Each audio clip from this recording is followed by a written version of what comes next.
ঈদের আনন্দকে বহুগুণ বাড়িয়ে দিতে আসছে ব্যাচেলর পয়েন্টের ঈদ স্পেশাল চ্যাপ্টার। ভক্তদের তুমুল আগ্রহকে প্রাধান্য দিয়ে সিজন 5-এ থাকছে নতুন 8টি পর্ব, যার নাম ঈদ স্পেশাল চ্যাপ্টার 10। আর ঈদ স্পেশাল পর্বগুলোর সবচেয়ে বড় আকর্ষণ হিসেবে এবার থাকছে আরেফিন চরিত্র, যার মাধ্যমে দীর্ঘদিন পর সিরিজটিতে ফিরছেন অভিনেতা শামীম হাসান সরকার।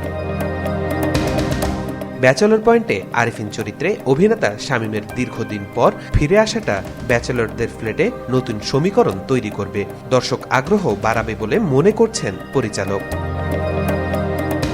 জানা গেছে, আগের পর্বগুলোর রেশ যেখানে শেষ হয়েছিল সেখান থেকেই শুরু হতে যাচ্ছে আরো বেশি হাসি, নাটকীয়তা আর অপ্রত্যাশিত সব ঘটনা। সেই সাথে কাবিলা পাশাদের সাথে শামীমের পুরনো রসায়ন কোন দিকে মোড় নেবে তা জানার আগ্রহ তৈরি হয়েছে দর্শক মনে। তাওফিকুল ইসলাম, আজকাল।